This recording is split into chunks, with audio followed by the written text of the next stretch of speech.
Pour de nombreux cantons landais, le massif forestier est un important facteur économique. En fin d'année dernière, nous vous avions présenté le bilan du premier programme Leader porté par le pays Adour Landes-Océane. Aujourd'hui, nous vous proposons de découvrir les différents axes de travail de ce Leader 1 et nous commencerons par, bien évidemment, la forêt. Regardez. La forêt des Landes de Gascogne est la plus grande forêt cultivée d'Europe. Véritable poumon vert et économique, elle occupe 67% du département des Landes. Sur le territoire du Pays Allo, elle doit faire face à deux problématiques. Une croissance démographique importante qui induit une forte urbanisation et au sud de l'Adour, une forêt plus diversifiée et morcelée. À partir de ces constatations, le Pays Allo a développé une charte forestière. Il y avait à l'origine un groupe de travail au niveau du conseil de développement qui s'intéressait à la forêt et qui a fait émerger la première charte forestière de territoire qui a été signée fin 2008. Et qui est à la fois un document d'objectifs avec un certain nombre d'actions, etc. et une concertation, un mode de participation des personnes pour essayer de créer du lien justement entre la filière et le territoire. Et de cette première charte forestière, il y a un certain nombre d'actions qui ont été menées. Je pense notamment à toutes les actions autour du liège, de la filière liège, où il y a une consolidation qui a été faite au niveau de l'association du liège gascon. On a essayé d'aller un petit peu plus loin avec un pôle d'excellence rurale. Après, il y a eu des actions menées sur le sud Adour avec une information des propriétaires forestiers sur les possibilités qu'il s'offrait à eux de se regrouper, d'avoir des aides à la gestion, etc.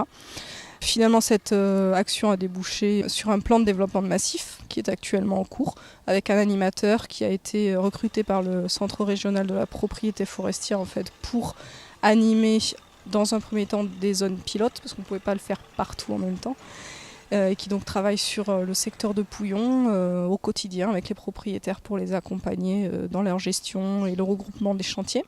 Avec un parcellaire moyen de 2,5 hectares, la forêt de Pouillon était peu entretenue du fait du coût des travaux trop élevé pour de si petites surfaces.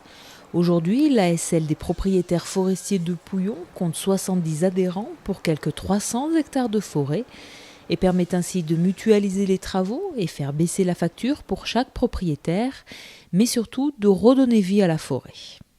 Mais ça a changé que maintenant, déjà, on a débarrassé toutes les parcelles qui étaient impactées par la tempête, on a retiré tous les bois qui étaient au sol. Il y en a certains qui sont restés debout, on les a exploités aussi. Il est venu une machine qui a nettoyé une première fois et elle va revenir pour compléter le nettoyage. Après ça, on s'occupera de replanter. Et après ça, on arrosera et en attendant que ça pousse. Aujourd'hui, il y a surtout une prise de conscience des propriétaires. Ça, c'est déjà un grand pas. C'est-à-dire que certains, aujourd'hui, savent qu'ils ont de la forêt, ce qui n'était pas tout à fait le cas au début quand j'y suis arrivé. Pas pour tous, bien sûr, mais pour certains. Et puis aujourd'hui, il y a cette volonté, puis on commence à revoir des engins forestiers sur les parcelles. Donc ça fait plaisir à tout le monde, à la commune, à tout le monde. Et aujourd'hui, c'est eux qui viennent vers moi et un petit peu moins moi qui vais vers eux. Donc je pense que l'action a du bon dans ce sens et qu'il y a une prise de conscience qu'il y a de la forêt à Pouillon, il y a du bois. Et également, on a des entreprises qui se manifestent pour venir chercher sur le grand canton de Pouillon du bois aujourd'hui. Donc ce qui n'était peut-être pas trop le cas avant. Donc aujourd'hui, moi je pense que c'est une action qui marche, on peut le dire. Plan de développement de massif, charte forestière, valorisation du liège, schéma de desserte forestier, action d'information envers les élus et les propriétaires. Le Pays Allo, à travers son programme Leader, met tout en œuvre pour que la forêt soit entretenue et exploitée afin de mieux la préserver.